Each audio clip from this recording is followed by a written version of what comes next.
Hey CSM, I'm Wanda from the Glendale campus, and welcome to what I call my COVID corner. This has become the place that I process and pray and do my work, and I am always in this chair almost every day since we've been in quarantine. But what's really cool about my corner is I have some things that I absolutely love. And so what you'll see on this side is a cross that has a plaque, and it has different verses on there for the season. And so it is right where I wake up from my side of the bed and look at that every morning. I also have, I'm going to tilt this up really quick, a painting that I did, and it just represents friendships and surrounding yourself with people who are like-minded and love you and support you. And at the time that I painted that was after my dad had passed, so it means a lot to me because I was surrounded by a lot of amazing people and have been since then who support me and pour into me. And then this painting of a butterfly that my son did. If you know me, I love butterflies, and you would know that about me, and I love what they represent. Butterflies are beautiful. People marvel at them all the time, and they are drawn to beauty. They are drawn to flowers and things that give life, but also because they have a short lifespan, but they leave such an impact on the world. We marvel at them. We are so amazed by them, and you remember and can vividly remember what a butterfly looks like, and we're excited to see them, but yet they don't stay on this earth very long. So those are some things that mean a lot to me. This chair means a lot to me. It was given to me by a friend, and I just threw a comfy cover over it, and so this corner means a lot to me. And so I get to share with you today a verse that means a lot to me. You know, a lot of times we're asked, what is your life verse? And I don't feel like I have one life verse. If there's supposed to be, God has yet to reveal it to me, and I'll keep asking, but I feel like God has revealed verses for a time and a season in my life, and they have become verses that I go back to when I encounter similar things. And so this verse that I'm going to share with you is definitely one that, as I'm coming out of a transition in my life, as I feel like it's a season of almost like a butterfly where I go through the cocoon and the transformation and I come to a new place in a new season, this verse is the verse that I remember. And so it is in 1 Corinthians 15, it's verse 9 and 10, and I want to read it to you. For I am the least of the apostles, and do not even deserve to be called an apostle, because I persecuted the church of God. But by the grace of God I am what I am, and his grace to me was not without effect. No, I worked harder than all of them, yet not I, but the grace of God that was with me. Now this is a letter to the church of Corinth written by Paul. Now I have to remind myself as I'm reading scripture and who's writing it, not just as I'm reading it in the moment that they wrote it, but what is their life story? What formulated these words that they said? How did they come to this place? And that's something that we should do often when we're seeking knowledge and wisdom and we're researching, not just what they're saying and that we like what they're saying, but how did they come to this place? What affected their life that led them to say this? And so Paul's story, I want to take you through his timeline a little bit. And he was Saul. So as he was Saul, when he was born an Israelite. His family grew up reading and knowing a set of scriptures and writings that formulated their religion, their belief system. Okay, so Israelites, if you read Old Testament, are the chosen people of God, and there's a ton of amazing stories of what they went through of oppression and trying to fight through idols. There's just so much and so rich of a history that Saul would have known and been grown up with. Israelites always in those days as well are so much more, they traveled in community, and so people knew each other, and the cities and the towns where people lived, the villages, everyone would have known everyone. So if someone would have seen Paul growing up or as an adult, they would have been like, oh, that's Saul, the son of so-and-so. And people would have immediately been able to be like, yes, that family believed this, or they did this, or this is what they contribute to the community. People knew that. He was a Roman citizen by birthright. So that tells me he was born as an Israelite in an area that was underneath Roman Empire, the kingdom. Okay, so that is like saying I was born in Maricopa County, even though I live in Glendale. So that kind of a thing. So being a Roman citizen, he lived under a set of rules and policies on the land that the Romans formulated. He was also a Pharisee.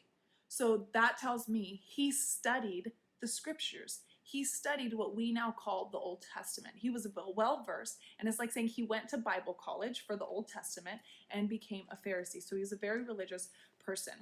As he grew up and became an adult, he made some choices. With being a Pharisee, he decided to take on persecuting the church. He would get signed decrees to be able to lock up people and put them in prison. He was at the stoning of Stephen. Stephen was a martyr, and you can read in Acts 7. In the book of Acts, chapter 7, you get the story of Stephen, who was preaching the gospel and was stoned to death. And in Acts chapter 7, verse 58, I want to read it to you just really quick so you can hear it. And cast him out of the city and stoned him. This is Stephen they're talking about. And the witnesses laid down their clothes at a young man's feet, whose name was Saul. That's Paul. So he was there and he saw this, and he didn't stop it. He was okay with it. He was a persecutor of the church, and he entered homes, and it says in Acts chapter 8, he entered homes hailing men and women and dragging them out and committing them into prison. But all of a sudden, Acts chapter 9, we read he has an encounter with Jesus. If you're not familiar with it, I encourage you to read it. Jesus causes the donkey or the horse that he's riding on, I don't remember at this time, to suddenly stop. There's a flash of light and a sound, and Paul, who is Saul at the time, gets knocked off. And he can't see because it's a bright light, but he hears the audible voice of God, of Jesus actually. He says, I am the Lord. And Jesus asks him, why are you persecuting me? And so he's basically telling Paul, what you're doing is hurting me directly. So Saul has this encounter with Jesus, and when he gets up off the ground, he opens his eyes, but he can't see.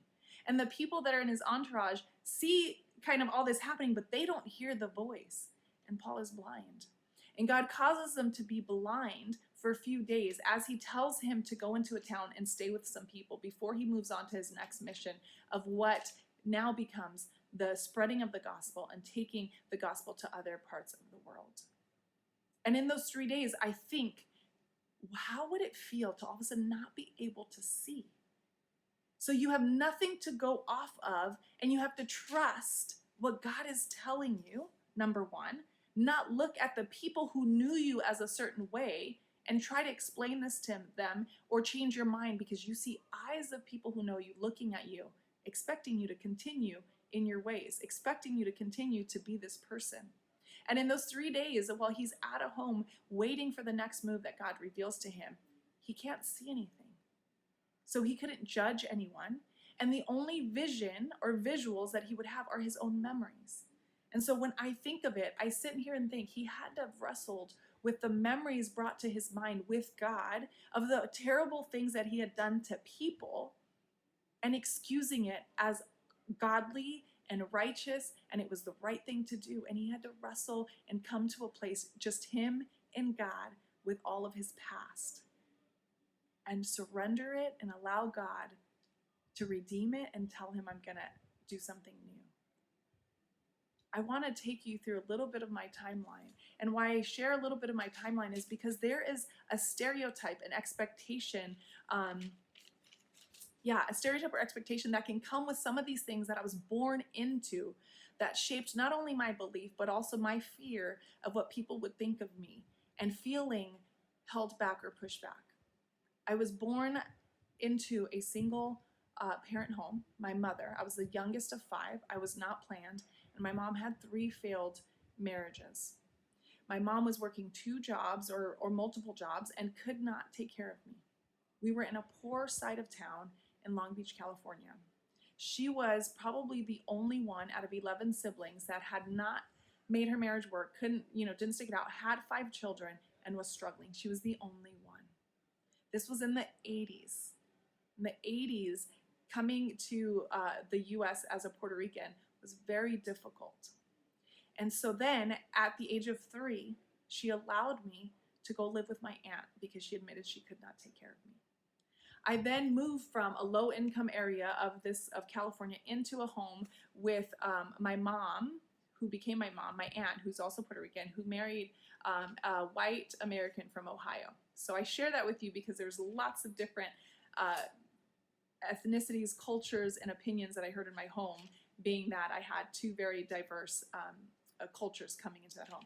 And we lived in a very affluent neighborhood. And so as a kid, I traveled a lot, more than my cousins and the rest of my family. Well, at 12, there was a big, huge family fight, and I ended up moving back to my biological mother's home. And at this point, all of my siblings were older and moved out and moved on. I had only one older sister who was about to move out. They had all fallen into gangs or drugs, and I had two siblings in prison, and we were in a very poor neighborhood. My mom was on welfare. She could not work. She was battling on a lot of sicknesses and was actually trying to get disability because she could not work. And so I went to two stark differences. Now, all of that I share with you because my family, friends, and even teachers very clearly and audibly told me that I became a statistic, that the likelihood that I would graduate was low, that the likelihood that I would turn to drugs was high, that the likelihood I would turn to gangs was high, that the likelihood that I would end up pregnant was high. I heard all these things very young, and I began to believe them. That's my dog. I began to believe them. And so I faced all of these things as I became a teenager and as a young adult, and I gave in to some of these beliefs, and I had my run-ins with just defying my mom and breaking rules and laws and turning to drinking and partying and those things. And I started to believe what people were saying about me until I had an encounter with Jesus. And it was not until I was 25 that I had an encounter with Jesus that I heard his audible voice. And when I came across Paul's story, I had to do what Paul did. And I had to take days to sit and close my eyes of what I could see and the fear of what was my family going to think of me. Could this be true that God would allow me to come to him and redeem my past? I had to wrestle all of my emotions and my past and my history, and I had to bring it to Jesus and surrender it and reconcile it and repent it, choose a different way, and to hear what his next step for me was. This is why this verse means so much. Because if God can do this for Paul, who was Saul and killed Christians and imprisoned them, then he can do it for me. And it's a constant reminder when I'm going through a season and I'm wrestling with things and change and maybe even choices that I made, I reflect on this and saying, I don't deserve to be called an apostle, a disciple of Jesus. I don't deserve his grace, but it is his grace of God. It is the grace of God that is with me, that is strengthening me. And I don't feel that I worked even harder than anybody else, but it's the hard work that God's grace is doing in me and I'm allowing him to do. Romans 12:3. For by the grace given to me, I say to every one of you, do not think of yourself more highly than you ought. You think of yourself with sober judgment according to the measures of faith God has given you. This keeps me humble. I don't think of myself any better than anyone else because of where I'm at or because what God has done. I remain in a place of humility because I remember what I've gone through and what God has brought me through and saved me. And by his grace, he didn't give me what I deserved, which was punishment for my decisions, but he gave me another chance through Jesus, and I chose it. And I reflect on this when I am struggling, if I'm good enough. I sit and I close my physical eyes and I remember the things that I've gone through and I bring them to God and listen to what he's calling to me next. I hope this inspires you, that no matter where you are in your life and what you're going through, no matter what your past has been, if you hit a moment of doubt, it's okay, because this tells us Paul did too. He had to keep reminding himself, I didn't deserve to be an apostle. I've done all these things. He admits it. The but is, but God gave me grace and is using it for good and is using it for his glory. And so wherever you've been, whatever you've been through, it's not more than this. My husband reminds me in times when I'm down on myself and I feel guilty about something or I've gone through something, he will tell me, Wanda, have you killed a Christian? And I say no. And that's a reminder that if God can come and give Paul an experience and turn his life around from Saul to Paul and use him for what we know as the greatest stories of building the church, then he can use me. And if I sit and close my eyes and bring my hurt, my pain, my guilt to him and listen, he'll tell me what that next move is. So be encouraged, CSM. I love you guys. That's a little bit of my heart. Here's a little bit of my favorite side. I can't wait to hear more from you later today.